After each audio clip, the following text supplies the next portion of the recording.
Change Talk is about the daily realities and struggles of prison life, and men and women, some who have committed heinous acts of violence such as murder, striving to earn a second chance and freedom. Listen as they share their stories.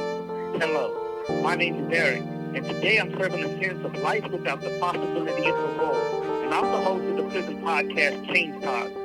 Tune in as I take you on a journey into the darkest places of the juvenile and adult prison system in California, where evil don't sleep and there's a flicker of light and a city of hope. Hey, this is Eric, host of the Change Talk podcast, coming to you live from CSP Corcoran. And today, I'm here with death row inmate Duke Charles. How you doing today, bro? Doing good. How you doing? Good. It's good to have you here today, man.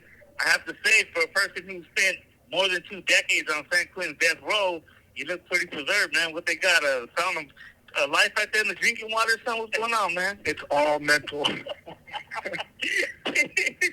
Yeah, well, I want to say thank you, for sitting down with us here today and, being willing to talk a little bit about your life and the time you spent on death row. Okay. All right. I'm ready for this. All right, man. So, maybe tell me a little bit about your life growing up. I'm sure when you were a kid, you didn't say one day, I'm going to be on death row, right? No, life growing up was what I would say is the normal for a kid. Both parents, brother, family, friends, came out from New York when I was 10 and grew up in California, Southern California, where I was a student. I was in school. I played sports, kept busy with other things, and then just kind of got caught up in a life that I shouldn't have been in, but I was drawn to it because it reminded me of where I come from and some of the things that I had seen people do. Yeah, what type of sports did you were involved in too growing up? As a kid, it was baseball, soccer. Later, in high school, it was football. I boxed, did martial arts, did some cage fighting before they had the MMA stuff. It was just always something to stay busy. I was known as being pretty athletic, so I used those talents and what I was given, and that's what I did. And then you said you moved out to California. What was that transition like?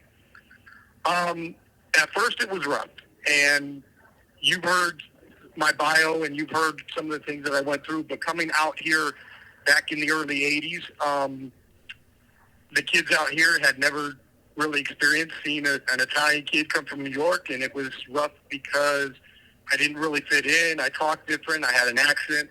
I had a different style, and trying to fit in with kids out here was kind of difficult. I had to work a lot to find my way, find who I was, and kind of get comfortable with myself. You feel like maybe you kind of had a hard time?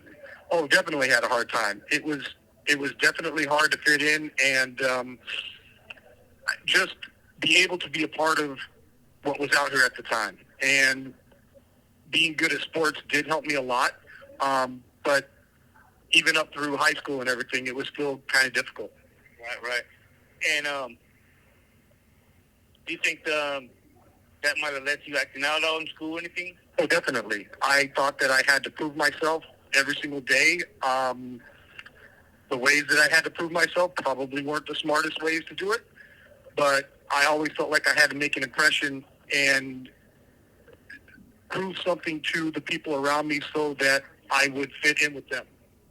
Right. So, it sounds, for the most part, even though it was rough coming out here and some of the challenges you faced, but it seems like you kind of had a normal childhood.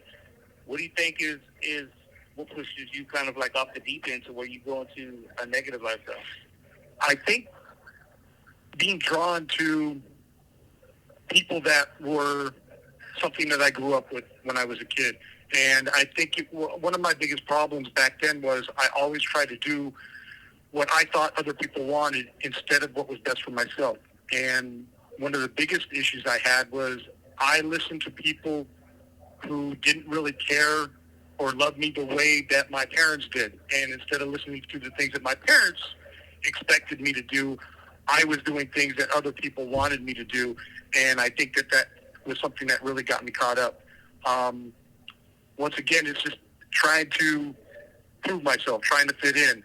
And because I couldn't fit in with the people that I was going to school with or maybe even playing sports with, I tried to fit in with other people that were from the same neck of the woods that I was from when I was a kid. Would you say there was like a crossroad that you came to at all? Yeah, because when I was in school, and you know this from before, I wanted to be a cardiothoracic surgeon. I wanted to be a heart surgeon. I saw them do surgery on my grandfather. I knew I could do it. I started to go to school to do it. When I started college, my major was biology of pre-med. And then when I saw something else, I wanted to be something else too, and I tried to do them both at the same time. Of course, that stuff, trying to live two lives, catches up to you, and I tried to take what I thought was the easier route, and it never really works out that way. You always have to put your work in to get where you want to get to. Right. And you've mentioned a couple times, I have heard your story, because we have a program here called REACH, where, we're training to prepare for, like, the local high school kids to come in, where we're able to mentor them, and you're actually part of that program. And so we all do, like, bios or drug prevention, gang prevention speeches, things like that. And so I have kind of heard your story before, maybe not as in detail as we're doing today, but you have shared that with me. So there are some things that I have seen, and is one of the reasons why. This call and your telephone number will be monitored and recorded. It's one of the reasons I asked if you would come on today, and share your story, because I think it's very interesting to see the things that you've went through and how you got to this point in your life. So, you make some bad choices, man, and obviously you're arrested and you're sentenced to death. You ain't just sentenced to life or life without parole. You're actually sentenced to death and sent to California's death row at San Quentin. What was that experience like? Well, when you first get to San Quentin, they try to observe you. They want to know where your mentality is, where your psychology is. And like most people that come into prisons, they run a committee.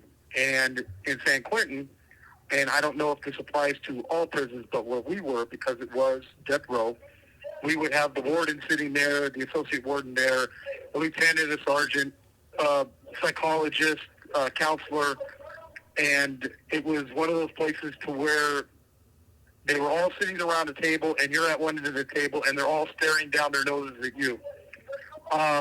They're trying to find out which group they want to put you in, because one of the things about San Quentin is they had this thing about putting everybody in a group, whether it was a white group, whether it was a Mexican group, a black group, where you were from.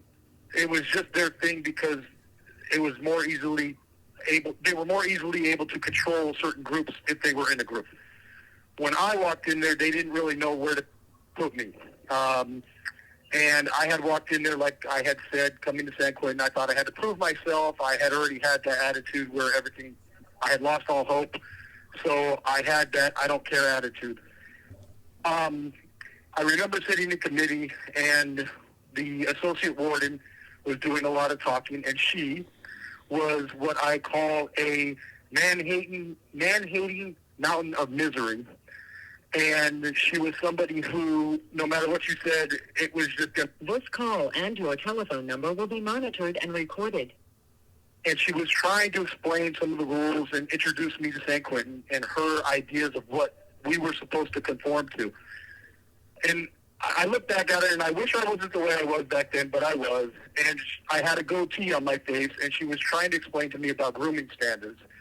And don't ask me why I said this, but when she said, we have grooming standards, in order to get to East Block, you have to shave that off. And it was just her tone, the way she said it. And I looked back at her, and I told her, well, I'll shave mine when you shave yours. And it was like the room just went cold and silent. Everybody else just was like, oh, God. And she looked at me turning different shades of purple. I knew I was in trouble when I saw the whiskers on her chin moving. And she just yelled, get him out of here. And one of the officers came and picked me up and brought me back to one of the cells. And he said, I hope you will enjoy your stay here because it looks like you're going to be here for a while. And it took me a year and a half after that to get out of the hole. the unfortunate part was I remember there were some guys that were going after me that were supposed to go to East Block, and she was so upset that she shot them down too, and they were coming back, Duke, what did you say? What did you say? And it spread around the building, and everybody found out, and everybody was dying laughing, and they couldn't get mad at me for it. But being there and being in the hole, that was where I witnessed my saw or had happen in front of me, the first guy in the yard being killed, and it was a very big wake-up call. But one of the things about the hole that I remember distinctly, and I still have injuries from it that I deal with, is we were being used as essentially lab rats, and they would do their training in the hole there because it was one of the isolated places away from the rest of the prison. And This call and your telephone number will be monitored and recorded.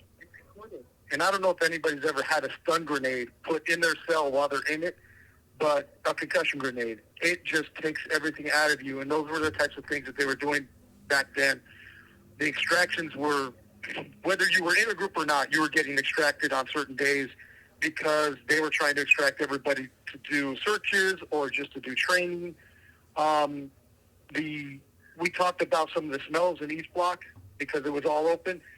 They had, before they went to solid doors in the hole there, they had cells that were bars with the honeycomb grate on them. And one of the things that some people would try to do was gas the officers with feces and urine or whatever, and it never got cleaned. And the place used to smell all the time. And one of the things that made me kind of see how terrible it was when they would do laundry, I remember the officers bringing back the laundry and throwing it on the floor, clean laundry, in laundry bags, the what do they call those bags? The bags that we have here.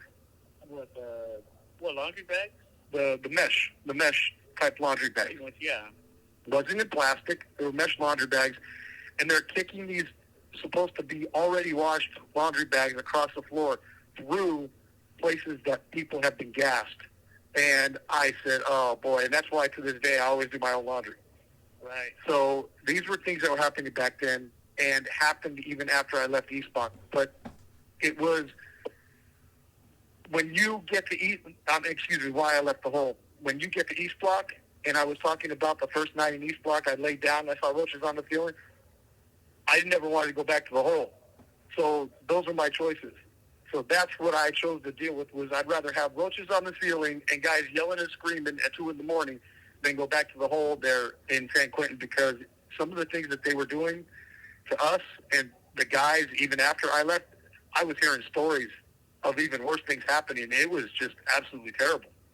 Yeah, and I think what some people don't realize is, like, San Quentin is a historically old prison. It's like one of the first prisons that was actually built in California, so it's going back to like the 1800s, and that place is old. I'm surprised it's even still open, but going back to committee, man, I can't believe you said that to the associate warden, man. I mean, you're lucky to get gas right there. It was just one of those moments to where I was a dumb kid. I hadn't really learned how to deal with that type of situation yet, and I ran off at the mouth, and I regretted it since I did it, even though people thought how funny it was, and that's something that I would hear 20 years later, that people come up to me and say, oh my God, did you really say that to the associate warden?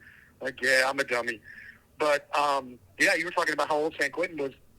I remember first being on the yard, and there's still bullet holes. The holes, the bricks on the yard, they're covered in holes, shotgun holes, pellets. And it's one of those things where you look around and you're, wow, how did I get here? And you start asking yourself that question. But yeah, it's a place like no other. Maybe you could tell me what does an average day look like at San Quentin? You know, maybe describe for those listening what it looks like, how it feels, or even the smells that define death row. Well, when I first got to death row, I did over a year and a half in the hole. It was an AC. They call it an adjustment center. There's a hole. There is different than where you hope to get to, which you hope to get there because you get visits and canteen and other things. East Block. First of all, when you eventually get to East Block, and we could talk about the hole later, but when you eventually get to East Block, where I spent the majority of my time there. You start out living in a closet. This is the only way I can describe it. You have a closet, a bunk, a toilet, a sink, and 2 lights that are on the wall. There's bars on the front of your cell, and then it's like a honeycomb grate. All the cells they're not sealed, so you can smell you can smell your neighbors, you can smell the guys below you, you can smell the guys above you. You hear everything, and for people that are familiar with prisons at all, and you have different levels, level 1, level 2, level 3, level 4 guys, up there in East Block, you would have, it didn't matter. You would have guys that were trying to do good and program, guys that didn't care, guys that were going to the yard stabbing people, guys that were crazy, EOP, we call them J-Cats, and trying to sleep at 2 in the morning while somebody's up there banging and screaming, that was a challenge. This is an average day. This isn't just like maybe once a week.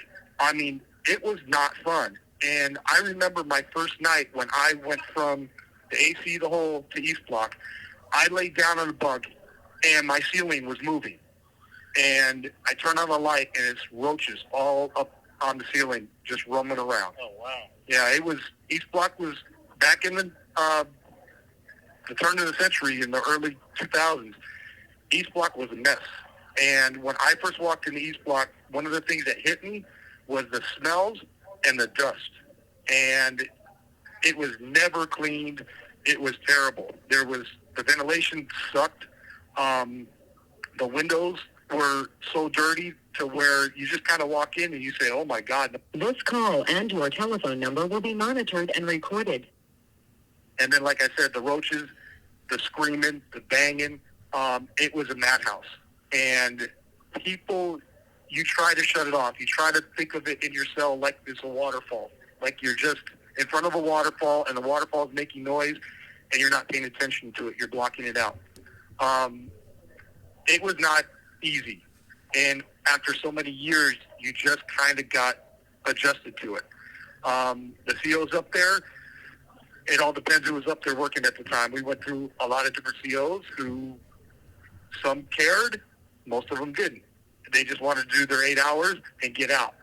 I've seen a lot of things up there, heard a lot of things, smelled a lot of things, and had a lot of neighbors that were messed up in the head. People below you, people above you. You could have guys banging on your floor, banging on the ceiling. You have 60 seconds remaining. Banging on their toilet, on the metal, and that makes a very distinctive sound. And that's something that would be an average day up there. And okay, so let me give you a little layout of the way East Block was set up. You have 5 different tiers, and you have 57 cells on each tier, and it's split between a building on either side. So you have one side, 5 tiers, 57 cells, and on the other side, which we call the bay side and yard side, we had 57 cells each tier, 5 tiers stacked. And when people would scream and yell, we would think they were working in shifts because one guy would start for an hour, then he would stop, then another guy would start for an hour, then he would get tired, then another stuff. It was nonstop. So imagine that type of setup where guys have in their heads nothing to lose, hopeless, guys that would, I used to describe it like this. I would tell people there's over 500 people in East Block, but over 6,000 personalities because you never know which guy is going to wake up each day and what personalities they're going to have. One of the hardest things to do is try to stay grounded and be who you are. But, there were times when I would be irritated by the stupidest, dumbest thing and just want to just snap. And it's psychological torture. It was not fun. And these are times when we're stuck in the cell 25 hours a day. It's one of those things to where you're begging for yard just to get outside the cell, and then the yard's a whole different type of situation. But coming out of the cell, before you even come out of the cell, you're cuffed. This call and your telephone number will be monitored and recorded. First, you strip out, and you strip out naked. You squat and cough. Every single time you leave the cell, Then they would cuff you up. You come out backwards, and then you would be escorted down the tier. You were never without an escort. You were never outside of the cell without handcuffs on. Go to the yard, they take the handcuffs off, then you go on the yard. You come back, they put the handcuffs back on, and then you go back to your cell. Depending on who the officer was with you or not, sometimes they would make you strip out after you come back from the yard. One of the things that I had to learn real quick with coming to San Quentin was you throw humility out the window, okay? Because at any time, they're going to ask you to strip out, and you could just stand there butt naked, showing the world all your everything. And so why would be some reasons they might want to do that? well, they're looking for things like weapons and drugs, and sometimes, depending on the officer, if they just wanted to mess with you and humiliate you, they would do it. And it was one of those types of situations that because we had handcuffs on, the SEALs up there weren't really worried about us retaliating against them. And back when I first got there, there was a little bit more respect. A lot of the old school SEALs were just more like, we know the program, you know the program, do your thing. You know, we leave you alone, you leave us alone. But as things changed and a lot of the older SEALs left, we had youngsters come in from the academy and they want to prove themselves just like we're trying to prove ourselves. And things would happen that usually didn't happen. And it's a constant adjustment. And it was something to have to get used to. You either had a choice to get used to it, or guys would punch out, guys would kill themselves, guys would hang themselves. It was one of those types of situations where guys couldn't handle it anymore. A lot of guys, before they started doing these transfers, they were going EOP and trying to talk to psychs because they didn't want to do the program anymore. Right. And you actually mentioned earlier about psychological torture, and then you referenced right now about even certain people committed suicide. Did that happen often while you were there at San Quentin, or at least people that attempted to? I can't remember the exact number, but I would say while I was there 25 years.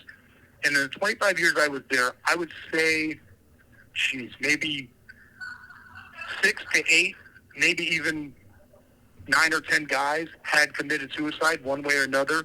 There were guys that would OD.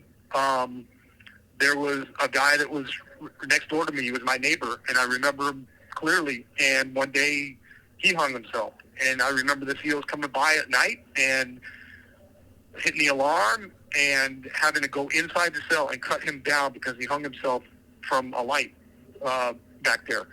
And it was just, when you hear something like that or are so close to something like that, it makes you think about yourself, and it makes you think about, what am I doing here, and how did I get put in this situation, and oh my God, this is what I have to look forward to. It's one of those things that just gets into your head, and you're fighting it every single day, and that's what it was up there. There was a constant fight. The other thing was, unlike Corcoran, up there, we didn't have programs. We didn't have workers. We didn't have school to where you got to get out of the cell and go sit in the classroom. They might have had through the mail stuff, but you didn't get a lot of the freedom that we now have here at Corcoran. We were stuck in the cell, like I said, 25 hours a day, most days of the week, except when we would get outside for a few hours a yard.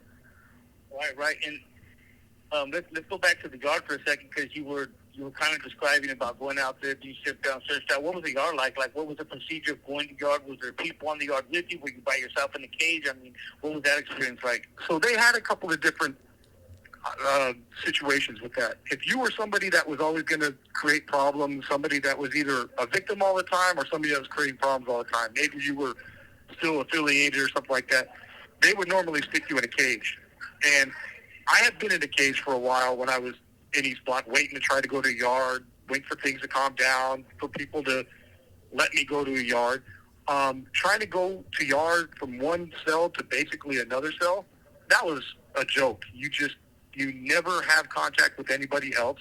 And I realize that comes down to your ability to show you could program or not program. So guys that were stuck in the cage, there were guys stuck in cages for 20 years, and they never saw a group yard. The group yards, it depends on what yard you're on. We had a PC yard, we had an ADA yard, and then we had 5 what they would call integrated yards. Depending on which yard you were on and depending on what you had to deal with and who was out there, there were group yards. I was on an integrated yard. There was about maybe 50, 60 guys when the yard was full, but you have to keep a head on the swivel because we had, on all the yards, you had guys in the yards that were JCATs. They could snap at any time. They could go off. They would bring knives to the yard, and if they had a bad day, they would go at somebody. I remember one guy in the yard that used to have to take injections to keep him level-headed because at any time he could snap. And these are people that you don't turn your back on. It was just... This call and your telephone number will be monitored and recorded. It was a constant challenge because even if you wanted to go work out, and they didn't have workout equipment. They had dip bars and pull-up bars, one set on each yard, and then a basketball court. And that was it. And it was like, here, give the animals a ball and let them go run amok out there. And that was our yard. And we had maybe 3.5 hours of that. And it was one of those situations to where, for me, myself, I found a buddy that I stuck with, and he and I walked the yard together, worked out together, and that's it. We didn't have a bunch of problems because we stayed out of a lot of the crap that we used to see. And believe me, there was a lot of it. Yeah, man, sounds like you went through a lot. Was there, at times, could it become violent up there? You know, at times, were there, situations between other inmates and groups of inmates? There were plenty of those.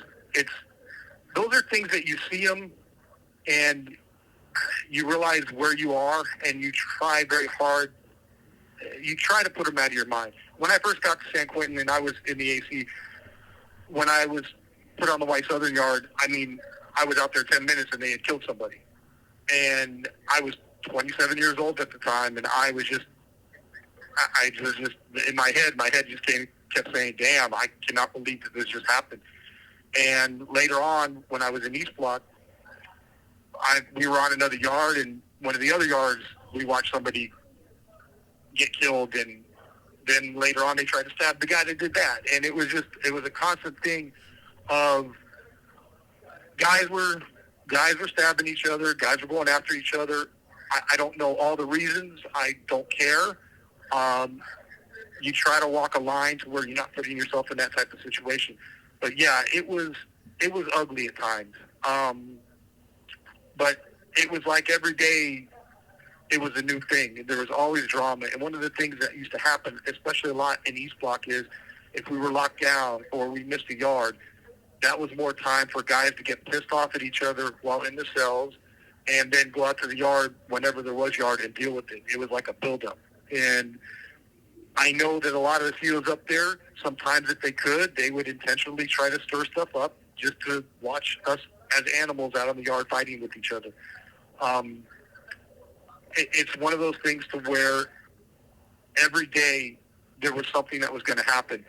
And you always had to be aware of it. You had to have that, like I said, head on a swivel and make sure that you weren't involved in it, because when they started firing shots from the gun rail, they started firing either the block gun or the big rubber guns or even the pellets, you were going to get hit no matter what.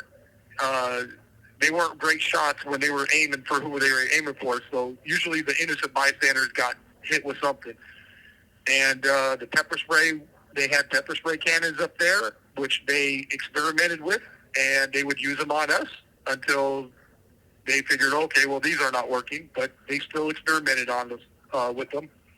So these are things that we had to go through as kind of like guinea pigs and let these things happen. It was just a constant, every single day. You never knew what was going to happen up there.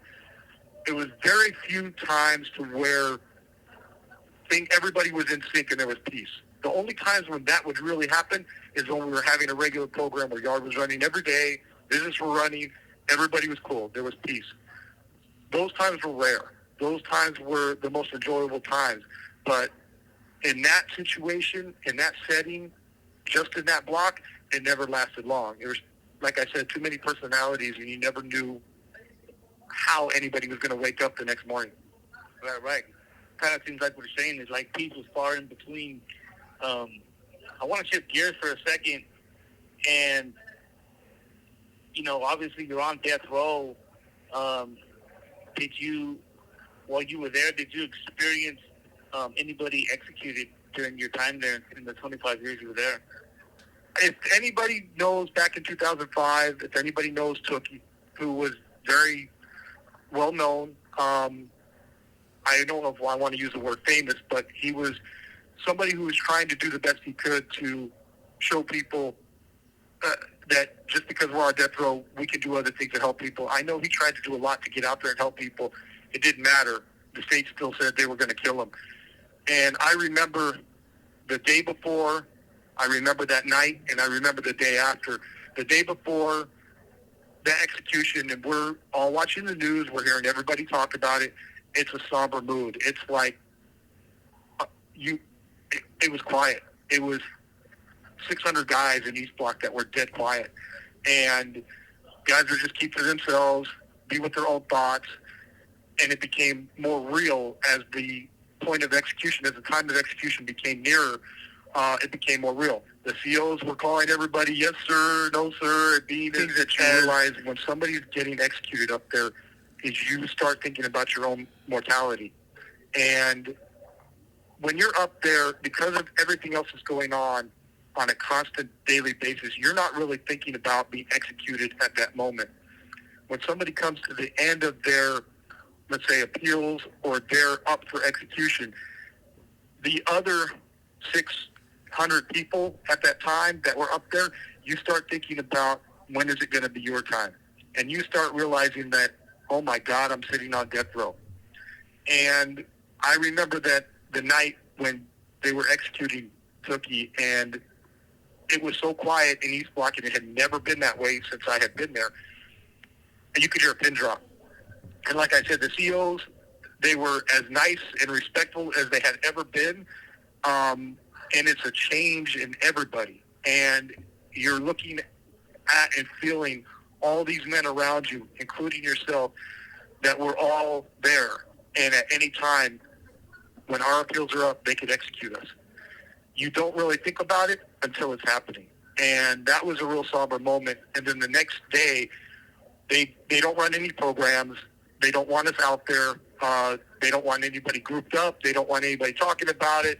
You just kind of wake up the next morning, and it's like, damn, I can't believe that just happened. And like I said, it's you thinking about your own mortality.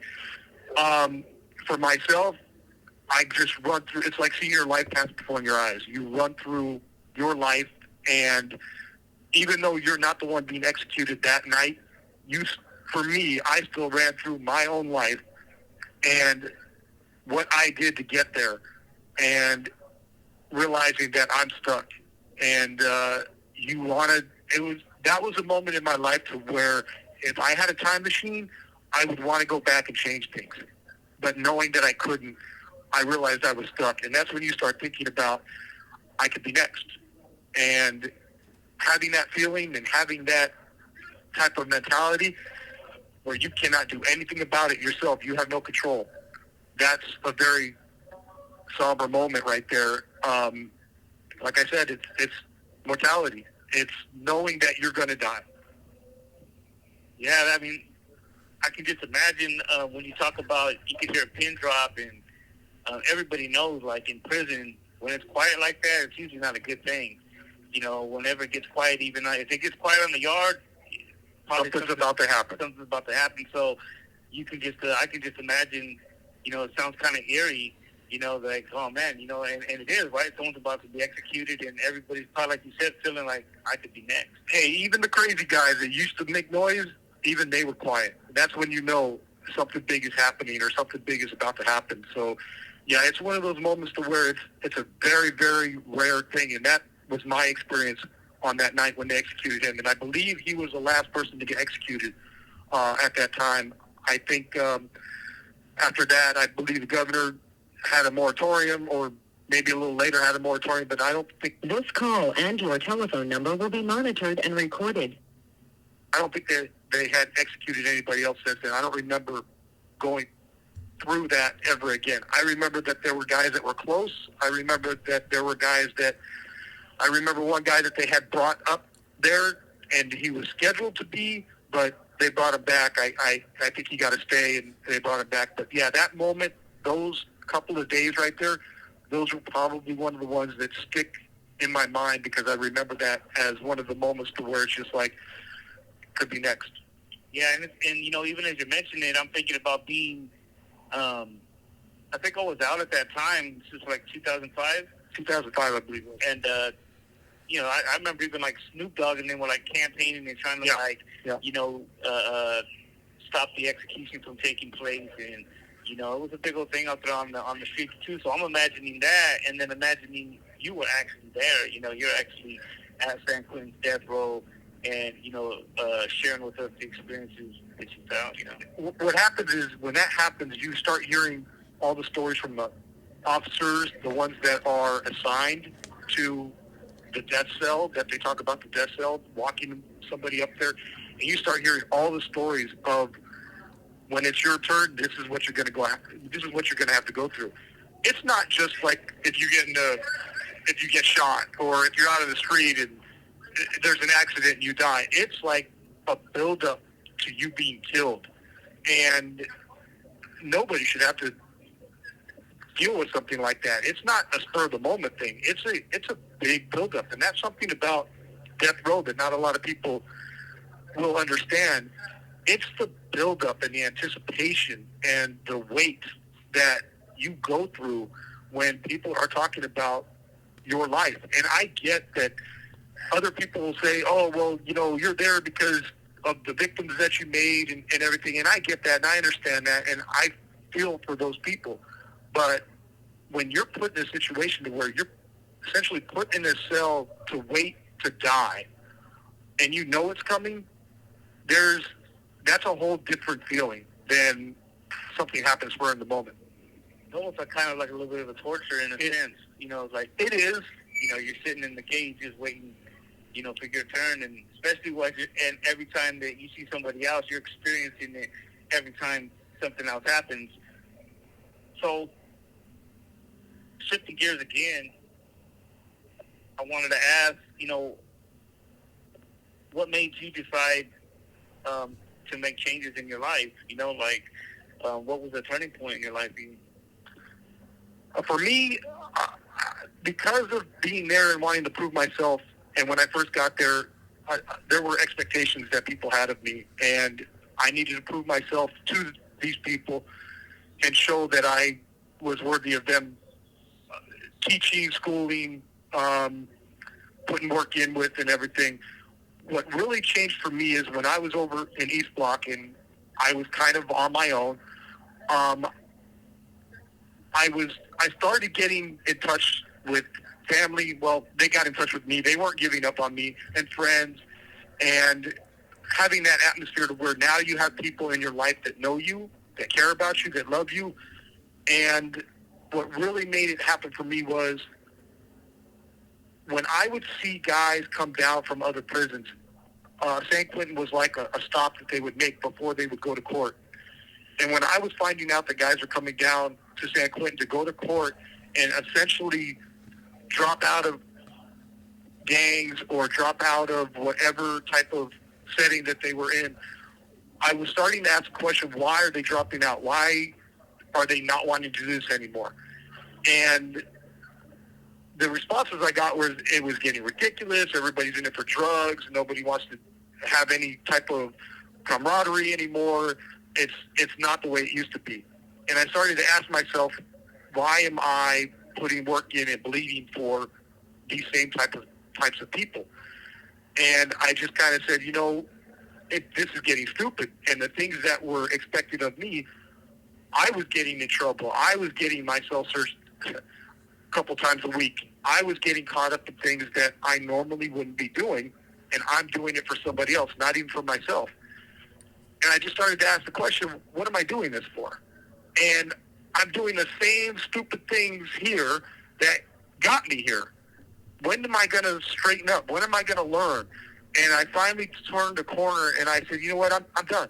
I'm finished. And I put word out, I'm done, and that's it. And I started, when I did that, it was like looking from the outside in, and then you start to see all the stupidity that happens. And you start to see all the guys getting caught up using dope. You get to see all these guys turning on each other. And when they're not going at other people or what they call their enemies, they're turning on each other. They're eating each other. And I would see that, and I was just like, well, why would I want to be a part of that? And that was the question I would ask. When I asked the people that I was doing it for, what is all this about? I was told, shut up and just keep doing what you're doing. And it didn't sit well with me. I'm just supposed to shut off my brain and not think. That's not who I am. I mean, I'm supposed to be smarter than that, and I needed to do it. So for me, that was the wake-up call. That was my epiphany of where I said, why am I bleeding for this when all they're doing is turning on each other, going at each other, falling out on each other, telling on each other? Why am I bleeding for this? And that's when I decided, I said, I could do my own thing, and I could do it right. And so I started to make those changes. I started to let people back in my life that kept me grounded, that kept me away from those types of things that would take me away from the people that loved and cared about me. And I got to a point to where I started to understand priorities, and I started to mature, and I started to use my experiences of why do I want to keep doing the same stupid crap over and over again when I could make myself better and grow and be something better than I was. And it helped, and it just got me to a point to where I started to... This call and your telephone number will be monitored and recorded. I started to find my way, and I started to be happy with who I am, who I became, and I started to be proud of myself. And in turn, what really helped me was other people who noticed these changes were proud of me too, and they saw me grow and mature. And that's where it really started to count. And then by doing that, it just inspired me to do more. I wanted to do more. I wanted to start showing other people what I did, how I did it, and how to help them. Wow, that's amazing, man. You know, to be in a hopeless environment and situation that you were in, but to see the hypocrisy going on around you and decide for yourself that, you know, regardless of what everybody else is doing, I got to do better for myself. Well, yeah, and just like you said, the hopeless situation, we're all there. You got 650 guys at one point sitting on death row. We're all there under the same thing. And guys are going after each other. Guys are doing stupid stuff to each other. And it just got me to the point to where it's like, what are we doing? And I started to ask that question, and it's just like, well, it doesn't have to be we. What are you doing? What are you doing to change yourself? And even in that situation where things seem hopeless, I started to find little things that I could grab onto that were helping me grow. Like I said, having relatives and family there, having people come visit, being able to see, even though you're there, having the little things that counted, that you took for granted when you were younger, you didn't even think about were important to you when you were younger, but then you start to realize this is what's important. And it changes you. It changes your heart. It makes you human. It turns you into a human. And I've met people up there, very few, who, even sitting on death row, became human and became better, wanted other people to become human like them, and wanted to teach and be something better than they are. And that was the whole point of it. Even if they were going to execute me the next year, the next month, I still had that mentality to where I wanted to change and do something better until that time happened. Wow, that's like I said, that's amazing. And you know,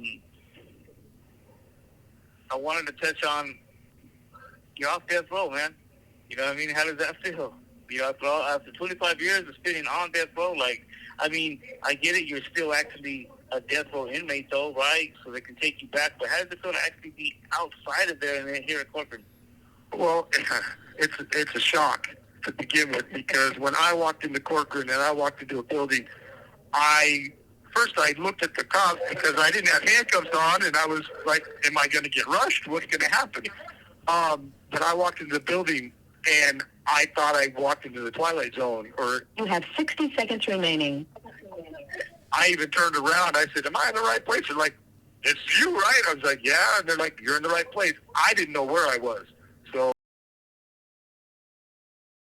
So coming to Corcoran was a huge shock for me. And it wasn't just the freedom, the without handcuffs behind your back all the time. It was being on a yard that offered different things. I mean, it took me a couple months just to stop freaking out whenever my door would open without a cop standing in front of my door. And, I mean, go to medical or yards coming up or whatever. I would freak out every time. I think something's going to happen. I'm getting rushed. But coming to Corcoran, when you start to adjusting the program, it took a couple months, but I've adjusted. But then it's also the other programs that they have here. I have a job. I mean, I haven't worked in 30 years. I have a job. What do you do? You share what you do. I got assigned as an ADA worker, and the person that got me in the job was explaining to me, because of my background, because of my medical stuff, and because of the way that they saw me interact with other people, they thought it would be a good job for me because I looked like I was willing to help people. And what I do is, it's the American Disabilities Act worker. Anybody that has a disability, or anybody that's in a wheelchair, or anybody that needs help carrying something, or just to get around from building to building to medical, anywhere on the yard, I'm there to help them, support them, carry something for them, or whatever. And having something like that helps me and shows who I am and what I'm willing to do. And then, of course, the REACH program, which I think everybody should be obligated to help kids and help the generation so that they don't follow our footsteps. But I also think of the REACH program as a privilege, because it's giving me an opportunity to help people, which is something I've always wanted to do. And it helps me help people. It helps make me better. And it helps put me in a situation to where I have to be at my best and show people, this is who I am, and this is what I'm trying to do for you. Even if they bring me back and they start up executions again, at least I know that I have done something, and I can be proud of that, and the people that love and care about me right now can be proud of that too. And I do. I brag to them all the time about the things that I do here. So yes, coming off of death row and coming here to Corcoran has been an amazing experience. I know that there's so much more that's going on here. I'm waiting for the dog program to come to the yard, because that's something that's the reason why I chose to come to Corcoran, is because of the dog program. I didn't know there were going to be other programs that were going to be just as good. So I feel blessed. And coming from that environment that I was in for the last 25 years to coming here, I would say I'm still kind of in shock, but I'm learning how to enjoy it and make it work for me, and I can help other people. I can make it work for other people. So that's what I'm trying to do right now. Yeah, and just seeing you, personally, around here working in the REACH program, like, so many people had different expectations of, oh man, if they let the guys from death row out, there's just going to be all this chaos and trouble. But it's been quite the opposite, here at Corcoran. And, I've seen a lot of value that you guys have brought, and experience, and we get yard almost every day. Yeah, and you guys get yard every day. So I mean, it's a big difference. And I mean, you went from pretty much death row. We could just call that like a level 10. You know what I mean? And then you come to a level 2, and it's like, but it's also refreshing to hear, some good even talked about Corcoran, because in the past it's had a pretty bad reputation. But you know what? It's changed a lot in the 10 years I've been here. And they do have a lot of positive programs now, and they've been bringing more. And like you said about the dog program will be a great program. I actually was on the yard when I first got here, and it was actually level 4, and they had the dog program. But it was pretty cool to see the dogs out there and be able to mess with them and stuff like that. So, I think it helps humanize the environment, because for a long time I think prison can dehumanize a person. Without a doubt. Yeah, without a doubt. The thing about coming here is, like I was describing, the yards up there at San Quentin, and we had 6, 7 different yards, but imagine each yard being separated by fences, and I think it was 40 by 60 feet, okay? And imagine 50 people on a yard at any given time, on each yard at any given time. There's nowhere to walk, and it's all concrete. We didn't have grass. We didn't have dirt. We didn't have trees. It was just all concrete. Here at Corcoran, This call and your telephone number will be monitored and recorded. Well, the first day I hit the yard out here, I took my shoes off and walked on grass. I haven't walked on grass in 30 years. Wow. And I took my shoes off with my bare feet and walked on the grass. It makes you want to cry. And we never had that up there. And we didn't get to go to any of the big yards up at San Quentin. We had our own place. It was our own building. It was our own thing. And we were just isolated and stuck there. But walking on the yards up there in San Quentin, 50, 60 people, you're going to run into people. There's always going to be a challenge. There's always going to be something. You're going to bump into people. Some people are having bad days. And like I said, at any moment, it's jumping off. And over the last few years when COVID hit, there were times in COVID we didn't get yard for weeks. So imagine being stuck in a closet-sized cell, having that buildup and going through that the whole time. COVID was one of the most scary times up there because they were not prepared for it. We had 13 guys die or something, and for guys that didn't believe in COVID, I mean, when COVID hit me, I was afraid to go to sleep for a couple of nights because I couldn't breathe. And it made me realize what those other guys went through when they died, being put on respirators, dying in the hospital, dying in their cells. It was one of those most scary moments. And before we left San Quentin, before we came here to Corcoran, it was 3 or 4 years of no yard, stuck in the cell, and just that buildup to where you're just being tortured. You're being psychologically tortured. You can't work out any energy. You can't work out any frustrations. And then it's just everybody fighting with each other behind bars over tears and yelling and screaming at each other. And that's what it was like. It was a madhouse. And one of the best things that Newsom did for us was getting us out of there, letting us go explore, letting us have the opportunity to show that we are human and that we could be human in a human setting. Because up there in San Quentin, that was not for humans. I even remember when they took the showers, they shut down the showers.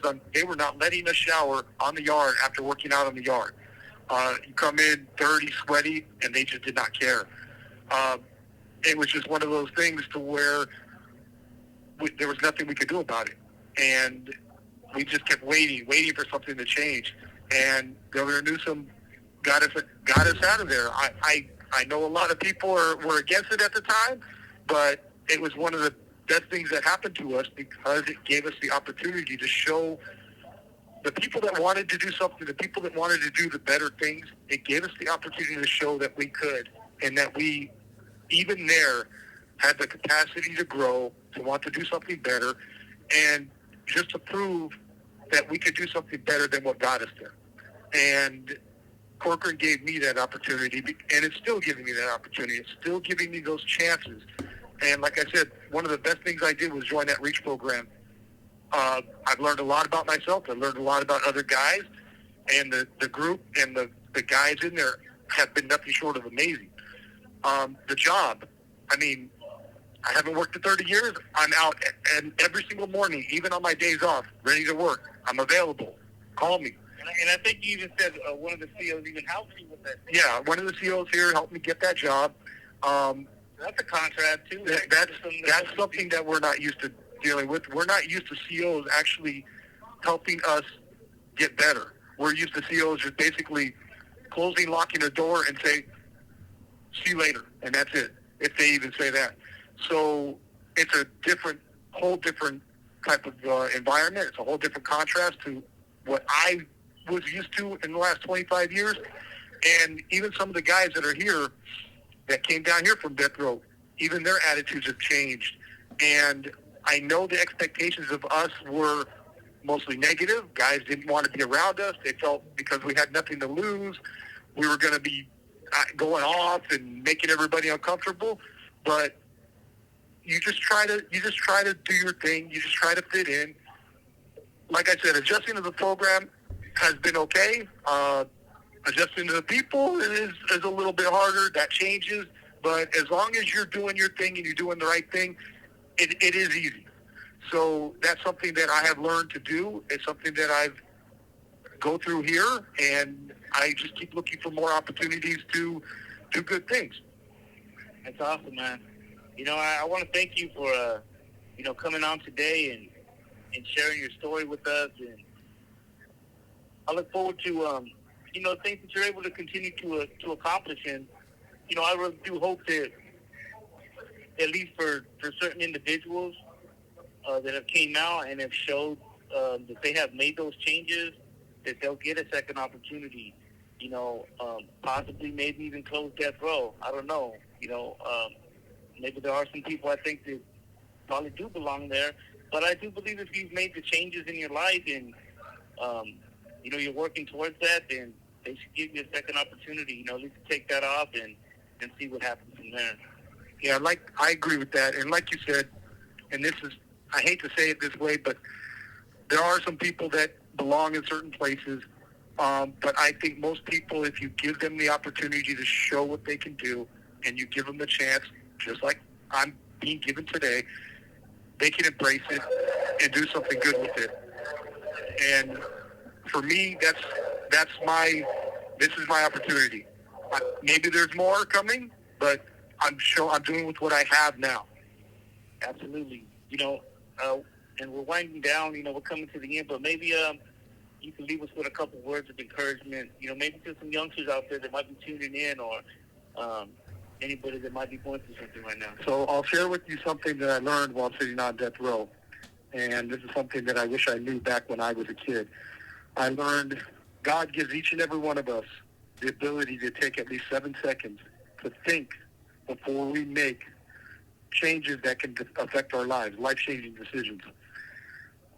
It doesn't matter who you are, where you come from, the type of life you lead today. But just that 7 seconds to think could be the difference between a good, happy, and proud life or a path of destruction, prison, or in my case, death. With that being said, this is Eric signing off from Corcoran with prayers, love, and a little bit of change talk.